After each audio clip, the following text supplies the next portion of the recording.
Good morning friends, कैसे हो आप सब लोग। मैं अजय पाल यादव आज आपका एक बार फिर से स्वागत करता हूं मेरे ऑनलाइन यूट्यूब प्लेटफॉर्म पर जिसका नाम है इनसाइक्लोपीडिया ऑफ स्टडी। आज का टॉपिक हमारा ज्योग्राफी है और ज्योग्राफी में मैं आज आपको एक ऐसे टॉपिक को पढ़ाने जा रहा हूं जो हर एग्ज़ाम के पॉइंट ऑफ व्यू से इम्पोर्टेंट बहुत ही ज़्यादा है। चाहे आप टीचिंग के एग्ज़ाम्स लीजिएगा, चाहे आप एसएससी के एग्ज़ाम्स लीजिएगा या और कोई भी कॉम्पिटिटिव एग्ज़ाम्स हो, उन सब के लिए बहुत ही ज़्यादा इम्पोर्टेंट टॉपिक है हमारा ज्योग्राफी का। वो आज हम स्टार्ट करेंगे। एक मैं आपको और अनाउंसमेंट करना चाहता हूँ, आज से हमने हमारे चैनल पर शॉर्ट्स यूट्यूब वीडियो का सेशन शुरू किया है। इन वीडियोस में आने वाले दिनों में आपको मोटिवेशन कोट्स और इसके साथ साथ आपको मिमोनिक्स जो शॉर्ट ट्रिक्स है आपकी हर सब्जेक्ट की, ज्योग्राफी की, हिस्ट्री की, इकोनॉमिक्स की, पोल साइंस की, वो सब आपको मिमोनिक्स शॉर्ट्स पे मिलेंगी। याद रखिएगा, शॉर्ट्स हर डेली अपडेट होगी, तो प्लीज़ शॉर्ट्स वीडियो को ज़रूर देखिएगा। हमारे चैनल को ज़्यादा से ज़्यादा शेयर और सब्सक्राइब कीजिएगा। आइएगा स्टार्ट करते हैं। आज का जो हमारा टॉपिक है वो हम पढ़ेंगे लैटिट्यूड्स के बारे में। लैटिट्यूड्स या लैटिट्यूड्स को ही हम हिंदी में कौन सी रेखाएं कहते हैं? अक्षांश रेखाएं। बहुत ही इंपॉर्टेंट टॉपिक है अक्षांश रेखाएं। अगर मैं बात करूं लैटी, तो आप इससे जरूर याद रखिएगा, लैटी का मतलब होता है लेटी हुई। तो जो आपकी अक्षांश रेखाएं होती है वो लेटी हुई लाइंस या लेटी हुई रेखाएं होती है। इंग्लिश में हम इनको हॉरिजॉन्टल लाइन भी कहते हैं, हॉरिजॉन्टल लाइन।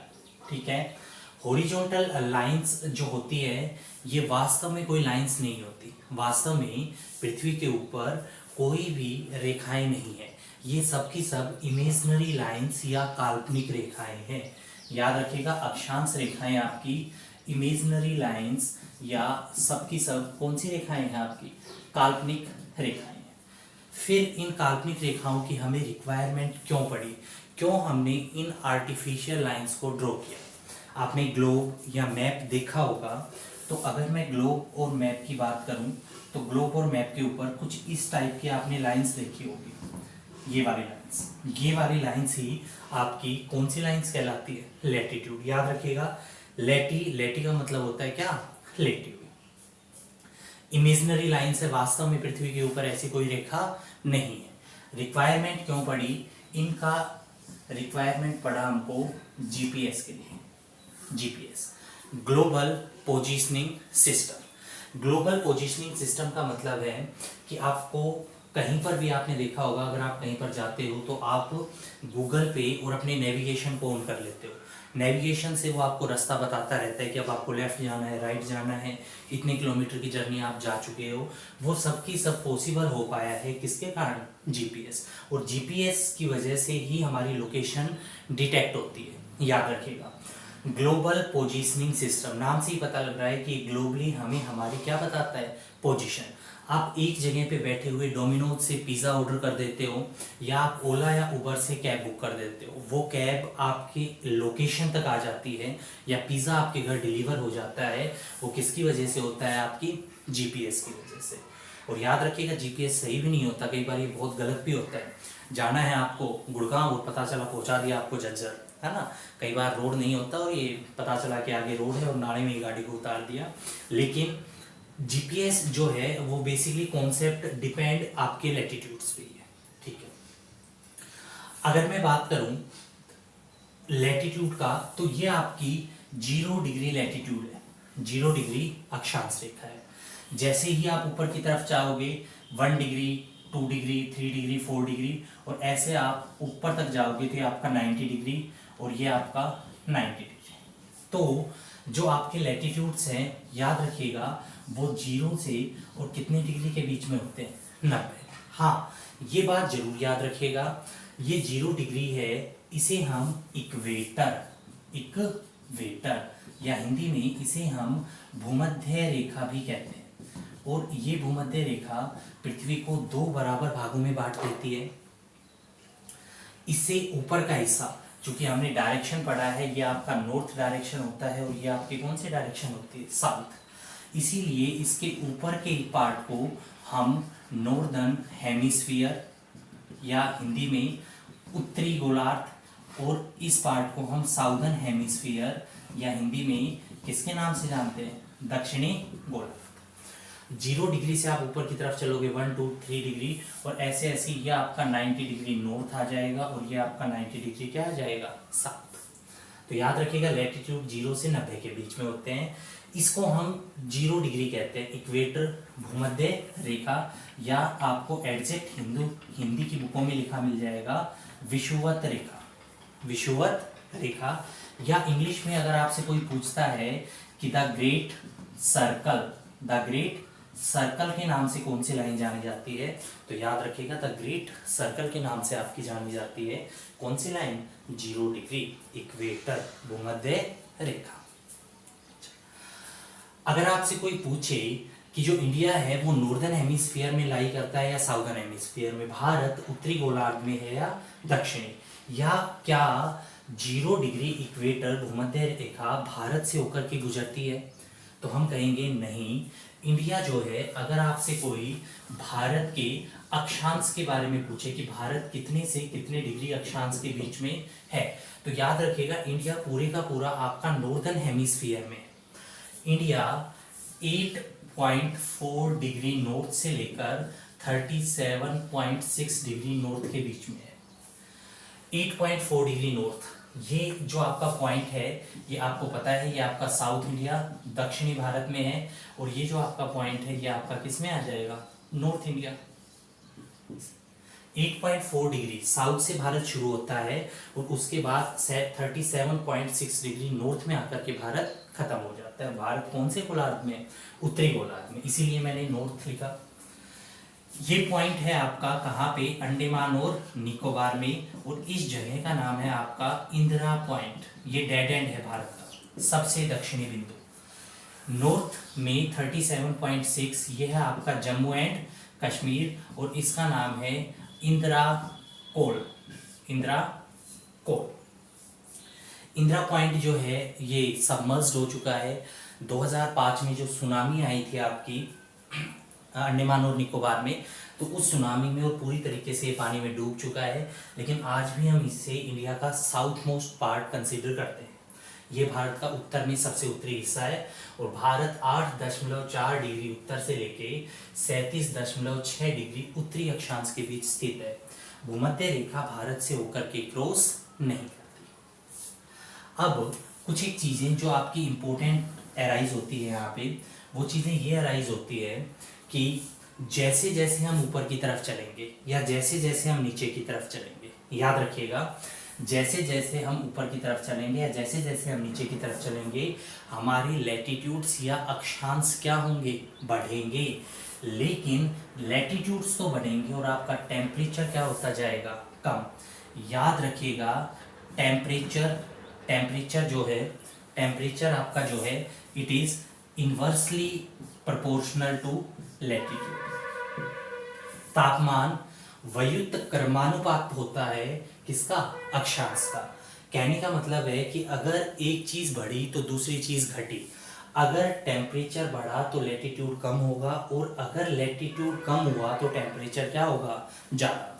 जैसे जैसे आप ऊपर की तरफ जाओगे तो नो डाउट आपके लैटिट्यूड्स तो बढ़ते रहेंगे, लेकिन आपका टेम्परेचर क्या होता रहेगा, कम। यही रीजन है कि 8.4 जो इंडिया का इंदिरा पॉइंट है, यहाँ पर टेम्परेचर जाता है, लेकिन जैसे ही लैटिट्यूड बढ़ेगा तो जम्मू और कश्मीर में आपका टेम्परेचर क्या मिलेगा, कम। ऐसा नॉर्थ में भी होता है और साउथ में भी। तो अगर एक चीज बढ़ेगी तो दूसरी घटेगी, मतलब टेम्परेचर इनवर्सली प्रोपोर्शनल होता है किसके, लैटिट्यूड्स के, याद रखिएगा। अगर मैं बात करूं 0 डिग्री, ये पृथ्वी का सबसे गर्म हिस्सा है, और जैसे जैसे आप नॉर्थ डिग्री पे जाओगे तो ये फ्रीज्ड है। ये पूरी तरीके से किससे जमे हुए हैं, आपके बर्फ से जमे हुए हैं। 1 डिग्री अगर आप यहाँ पे खड़े हैं और यहाँ से आप ऊपर की तरफ चलते हैं तो आप कितने किलोमीटर चलें कि आपका जो लैटिट्यूड है वो 1 डिग्री इंक्रीज हो जाए। याद रखिएगा 1 डिग्री का मतलब है 111 किलोमीटर। याद रखिएगा ये अप्रोक्स है, अप्रोक्स। लगभग अगर आप 111 किलोमीटर चलते हो तो आपका अक्षांश 1 डिग्री बढ़ जाता है। तो दो अक्षांशों के बीच की जो दूरी है वो याद रखिएगा आपकी कितने किलोमीटर है, 111 किलोमीटर। आगे चलते हैं। आप यहाँ तक अगर इसको चाहो तो आप इसका स्क्रीनशॉट ले सकते हैं, फिर मैं इसको रब करता हूँ।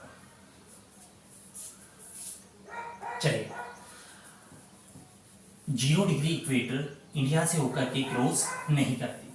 अगर मैं बात करूं भूमध्य रेखा, तो ये आपकी साउथ अमेरिका, इसके बाद अफ्रीका और इसके बाद एशिया के कुछ देशों से होकर गुजरती है। वो वर्ल्ड ज्योग्राफी का पार्ट है, वो हमें यहाँ पर पढ़ने की कोई रिक्वायरमेंट नहीं है। याद रखिएगा, हम ज्योग्राफी में पहले इंडियन ज्योग्राफी को कंप्लीट करेंगे। अगर मैं ऊपर की तरफ चलता हूं तो 23.5 डिग्री नॉर्थ में मेरी आती है कौन सी line, tropic of cancer. 23.5 degree north, इसे हम हिंदी में कह देते हैं कौन सी रेखा, कर्क रेखा। और आप याद रखिएगा, कर्क रेखा या ट्रॉपिक ऑफ कैंसर वो लाइन है जो भारत से होकर गुजरती है। बिल्कुल सही है, ट्रॉपिक ऑफ कैंसर या जो आपकी कर्क रेखा है ये 23.5 डिग्री उत्तरी अक्षांश पे स्थित है और भारत 8.4 से लेकर के और 37.6 डिग्री नॉर्थ में। तो इंडिया से होकर के गुजरती है आपकी कौन सी लाइन, ट्रॉपिक ऑफ कैंसर। अगर मैं बात करूं ट्रॉपिक ऑफ कैंसर की, कर्क रेखा की, तो याद रखिएगा कर्क रेखा भारत के कौन कौन से राज्यों से होकर गुजरती है। तो कर्क रेखा भारत के 8 राज्यों से गुजरती है, 8 स्टेट से गुजरती है। इन 8 स्टेट्स का याद रखने का एक बहुत ही अच्छा निमोनिक्स है। आप देखिएगा, यहाँ पर मैंने लिखा गढ़वाल राइफल्स। गढ़वाल राइफल्स में कारतूस जले। याद रखिएगा मैंने क्या लिखा, गढ़वाल राइफल्स में कारतूस जले, बंगाल तक मरे। बंगाल तक मरे, बहुत अच्छी बात है। अगर कारतूस चलेंगे तो डेफिनेटली सी बात है कि कोई ना कोई तो क्या होगा, मरेगा। जी का मतलब है मेरा यहाँ पे क्या, गुजरात। गुजरात वो पहला राज्य है भारत के पश्चिमी छोर पर जिससे क्रॉस करती है आपकी कौन सी रेखा, कर्क रेखा। आर, इसके बाद आपका आ जाता है कौन सा राज्य, राजस्थान। एम से आपका आ जाता है मध्य प्रदेश। सी से आपका आ जाता है छत्तीसगढ़। जे से आपका आ जाता है झारखंड। और बंगाल से आपका वेस्ट बंगाल, पश्चिम बंगाल। कितने राज्य हो गए, ये हो गए आपके 6 राज्य, 6 स्टेट्स। इसके बाद टी से आपका आएगा त्रिपुरा और याद रखिएगा एम से आपका आएगा मिजोरम। कंफ्यूज मत होइएगा, कभी आपको लगे कि एम से मणिपुर, मैं आपको मैप भी करवाऊंगा। मणिपुर की पोजीशन काफी नॉर्थ में ऊपर है, तो आपका आएगा इसमें क्या, मिजोरम। अब क्वेश्चन ये अराइज होता है कि ये रेखा भारत के कितने उत्तर पूर्वी राज्यों से होकर गुजरती है, नॉर्थ ईस्टर्न स्टेट्स। याद रखिएगा आपके नॉर्थ ईस्ट में 7 ही राज्य हैं जिन्हें हम 7 सिस्टर्स ऑफ नॉर्थ ईस्ट के नाम से जानते हैं। और उन 7 सिस्टर्स में से त्रिपुरा और मिजोरम ही 2 ऐसे राज्य हैं जिससे होकर गुजरती है आपकी कौन सी रेखा, कर्क रेखा। तो अगर आपसे कोई नॉर्थ ईस्टर्न स्टेट्स पूछे, अगर आपसे कोई पूछे उत्तर पूर्वी राज्यों के बारे में, तो ये खाली कितने उत्तर पूर्वी राज्यों से गुजरती है, 2। बाकी ओवरऑल देखा जाए तो कितने स्टेट से होकर गुजरती है, 8।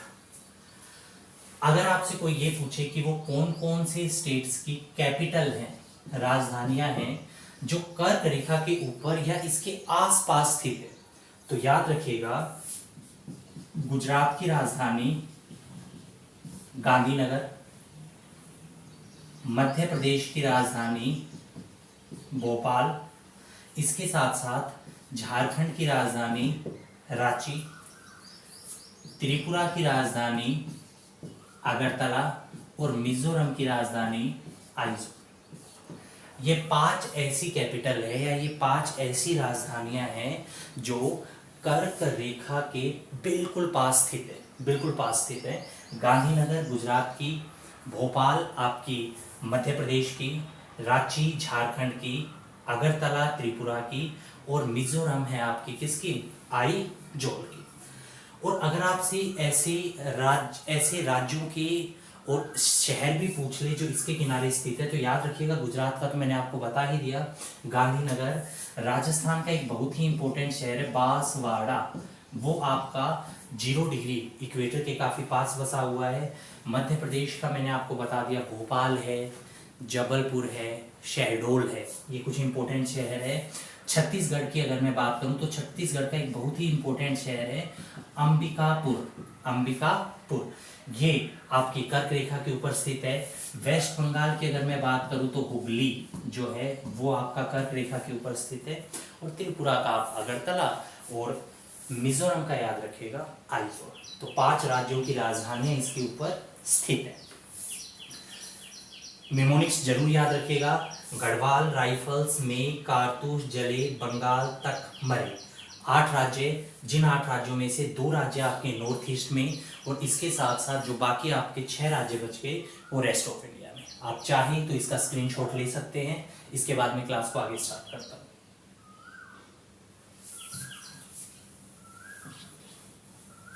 चलेगा। अगर मैं बात करूं तो ये हमने नॉर्दर्न हेमिस्फीयर या उत्तरी गोलार्ध में पढ़ा। तो भारत से होकर के गुजरती है आपकी कौन सी लाइन, कर्क रेखा। अगर हम साउदर्न हेमिस्फीयर में चले, दक्षिणी गोलार्ध में चले, तो साउदर्न हेमिस्फीयर में 23.5 डिग्री साउथ, इसे हम बोलते हैं ट्रॉपिक ऑफ कैप्रिकॉर्न, या हिंदी में कैप्रिकॉर्न को ही हम क्या बोलते हैं, मकर रेखा। याद रखिएगा मकर रेखा भारत के किसी भी राज्य से होकर नहीं गुजरती है, क्योंकि भारत दक्षिणी गोलार्ध में है ही नहीं। भारत पूरे का पूरा आपका कौन से हेमिस्फीयर में है, नॉर्दर्न हेमिस्फीयर में। हाँ, लेकिन जहां कर्क, मकर और भूमध्य रेखा की बात आए, वहां पर एक चीज जरूर याद रखिएगा, एक निमोनिक्स है हमारा, माली, माली कम भूखा है, माली कम भूखा है। और मैंने आपको लिख दी, ये कुछ एक इंपॉर्टेंट नदियां हैं, ये कुछ एक महत्वपूर्ण नदी है जो इन रेखाओं को 2 बार कट करती है, 2 बार काटती है। देखिएगा, पहले सबसे पहले लिखा मैंने माली, याद रखिएगा माली कम भूखा बिल्कुल भी नहीं है, माली कम भूखा है, भूखा, ये भूखा नहीं है, ये भूखा है। माँ और ली, याद रखिएगा माँ से यहां पर मैं बात कर रहा हूं कौन सी रेखा की, मकर रेखा की। ये वाली लाइन आपकी मकर रेखा को क्रॉस करती है 2 बार एक नदी, जिस नदी का नाम है लिम्पोपो, लिम्पोपो। दक्षिणी अफ्रीका, साउथ अफ्रीका की एक नदी है, और ये नदी मकर रेखा को कितनी बार कट करती है, 2 बार। कौन सी नदी है, लिम्पोपो, माली, मकर और लिम्पोपो। कम बहुत ही इंपॉर्टेंट है, कै का मतलब हो गया यहाँ पे आपकी कौन सी रेखा, कर्क रेखा, कर्क रेखा। और मैं का मतलब है यहाँ पे माही, माही नदी भारत के मध्य प्रदेश में बहने वाली नदी है, और ये भारत की एकमात्र ऐसी नदी है जो कर्क रेखा को कितनी बार काटती है, 2 बार काटती है। लास्ट भू और का, भू से याद रखिएगा भूमध्य रेखा, इक्वेटर, और भूमध्य रेखा को 2 बार काटने वाली नदी का नाम है आपका कांगो। कांगो एक देश है अफ्रीका महाद्वीप में, और उससे बहने वाली नदी का भी नाम क्या है, कांगो। तो लिम्पोपो नदी जहां मकर रेखा को 2 बार काटती है, माही नदी जहां कर्क रेखा को 2 बार काटती है, और इसी के साथ कोंगो नदी जहां भूमध्य रेखा को 2 बार कट करती है, और इनका शॉर्टकट है माली कम भूखा है, माली कम भूखा है, भूखा नहीं भूखा। चलिएगा, आप अगर इसका लेना चाहो स्क्रीनशॉट तो ले सकते हैं, मैं आगे चलता हूं। फिर इन नदियों के बारे में हम वर्ल्ड ज्योग्राफी में डिटेल में पढ़ेंगे। इंडिया की रिवर्स में हम पढ़ेंगे माही रिवर के बारे में। आगे चलते हैं। अगर मैं बात करूं, इससे थोड़ा सा हम ऊपर चलते हैं नॉर्दर्न हेमिस्फीयर में, तो यहाँ पे आ गए हम 66.5 डिग्री नॉर्थ, और यहाँ पर हम आ गए 66.5 डिग्री साउथ। 66.5 डिग्री नॉर्थ को हम अगर आप पूरे विश्व में देखोगे तो पूरे विश्व में 7 कॉन्टिनेंट्स या 7 महाद्वीप हैं, और उन 7 महाद्वीपों में से अंटार्कटिका ऐसा महाद्वीप है जो दक्षिणी गोलार्ध में है, दक्षिणी गोलार्ध में है। इसीलिए 66.5 डिग्री जो साउथ है, इस लाइन का नाम भी अंटार्कटिक रेखा है, अंटार्कटिक सर्कल। और जो नॉर्थ में है इसका नाम है आर्कटिक सर्कल या आर्कटिक रेखा। याद रखिएगा ये अंटार्कटिका है और ये आपका कौन सा सर्कल है, आर्कटिक। आर्कटिक सर्कल ना भारत से क्रॉस करता है और ना ही अंटार्कटिका क्रॉस करता है। हम इनके बारे में डिटेल में अभी यहाँ पे नहीं पढ़ेंगे। 90 डिग्री नॉर्थ पे यह आपका नॉर्थ पोल आ जाएगा, उत्तरी ध्रुव, और ये 90 डिग्री साउथ पे आपका साउथ पोल या हिंदी में कौन सा आ जाएगा, आपका दक्षिणी ध्रुव। एक चीज आप और याद रखिएगा, ये वाला जो रीजन है, ये वाला जो क्षेत्र है, कर्क रेखा से और किस रेखा के बीच का, मकर रेखा के बीच का, इस रीजन को हम इक्विलेटरल जोन, इक्विलेटरल जोन के नाम से भी जानते हैं। इक्विलेटरल जोन इसको इसीलिए कहते हैं क्योंकि ये इक्वेटर के बिल्कुल पास में स्थित है। ये वो क्षेत्र है, ये वो क्षेत्र है जहां पर टेम्परेचर नॉर्मली ज़्यादा रहता है और इसके साथ साथ हवा में मॉइस्चर या नमी की मात्रा काफ़ी कम रहती है। कई बुकों में आपको ये इक्विलेटरल जोन के साथ साथ लिखा मिलेगा ट्रॉपिकल जोन, तो बिल्कुल भी कंफ्यूज मत होना, ट्रॉपिकल जोन, क्योंकि ये ट्रॉपिक्स के बीच में है। या हिंदी में इसे हम उष्ण कटिबंधीय क्षेत्र के नाम से भी जानते हैं, उष्ण कटिबंधीय क्षेत्र। याद रखिएगा, मॉइस्चर नमी काफी कम, क्यों, क्योंकि तापमान काफी ज्यादा। भारत में कर्क रेखा से नीचे के सभी राज्य कौन से जोन में आते हैं, आपके ट्रॉपिकल जोन। इससे ऊपर चलते हैं, ये वाला जोन आपका कर्क रेखा से आर्कटिक रेखा के बीच, और दूसरा आपका मकर रेखा से अंटार्कटिक रेखा के बीच। इस जोन को हम टेम्परेट जोन कहते हैं, टेम्परेट जोन, या हिंदी में इसे हम शीतोष्ण कटिबंध भी कहते हैं, शीतोष्ण कटिबंध की स्पेशलिटी ये है कि यहाँ पे हवा में मॉइस्चर या नमी की मात्रा थोड़ी मिलेगी, और इसके साथ साथ यहाँ का टेम्परेचर ट्रॉपिकल जोन से थोड़ा कम मिलेगा। भारत की अगर मैं बात करूं तो कर्क रेखा से ऊपर का जो रीजन है वो भारत का टेम्परेट जोन में है, और कर्क रेखा से जो नीचे का क्षेत्र है वो भारत का ट्रॉपिकल जोन में है। कौन सा रीजन कौन से जोन में है ये हम मैप के साथ नेक्स्ट क्लास में या फिर कभी डिस्कस करेंगे, मैं आपको मैप से करवाऊंगा ये सब चीज़ें। इससे ऊपर चलते हैं, ये हम 90 डिग्री नॉर्थ तक आ गए और ये 90 डिग्री कहाँ तक आ गए, साउथ तक। आर्कटिक से 90 डिग्री साउथ तक का ये जो क्षेत्र होता है इसे हम फ्रीज्ड जोन भी कहते हैं, फ्रीज्ड जोन, या हिंदी में इसे हम शीत कटिबंध भी कहते हैं। ये वो रीजन है जहाँ पर टेम्परेचर माइनस में होता है, और माइनस में होने की वजह से थ्रू आउट द ईयर, वर्ष भर, और ये क्षेत्र फ्रीज्ड या जमी हुई अवस्था में होता है, इसीलिए इसे हम शीत कटिबंध के नाम से भी जानते हैं। ये नॉर्थ पोल है और ये आपका क्या है, साउथ पोल, याद रखिएगा। अगर मैं बात करूं तो आप इस वीडियो को देखने के बाद कमेंट कीजिएगा और आप बताइएगा कि वो कौन सा विश्व का पहला व्यक्ति था जो नॉर्थ पोल या उत्तरी ध्रुव पर पहुंचा था, और वो कौन सा वर्ल्ड का फर्स्ट व्यक्ति था जो साउथ पोल या दक्षिणी ध्रुव पर पहुंचा था। मेरे को आपके कमेंट्स का बहुत ज़्यादा इंतजार रहेगा, प्लीज़ कमेंट्स जरूर करिएगा। इससे आगे चलते हैं। इन जोन्स की अगर मैं बात करूं तो इन जोन्स के अलावा एक बहुत ही इंपॉर्टेंट क्वेश्चन जो आपके एग्जाम में बार बार आता है, और वो ये आएगा कि जो आपकी टोटल लैटिट्यूड्स हैं वो आपके कितने हैं, कुल अक्षांश कितने हैं। याद रखिएगा, मैंने कहा कुल अक्षांश, तो जहाँ पे कुल अक्षांश की बात आती है तो याद रखिएगा ये आपका नॉर्दर्न हेमिस्फीयर है और ये आपका साउदर्न हेमिस्फीयर है। अगर मैं बात करूं तो 0 डिग्री, इसके बाद 1 2 3 4 5 6 ऐसे हम कितने डिग्री तक आ जाएंगे, 90। तो 90 जो लैटिट्यूड्स हैं वो तो नॉर्दर्न साइड में है, उत्तरी गोलार्ध में है। इसके साथ साथ 90 जो लैटिट्यूड्स हैं वो आपके साउदर्न हेमिस्फीयर, दक्षिणी गोलार्ध में भी है। और याद रखिएगा एक आपका 0 डिग्री भी तो लैटिट्यूड है, ये भी तो एक अक्षांश ही तो है आपका।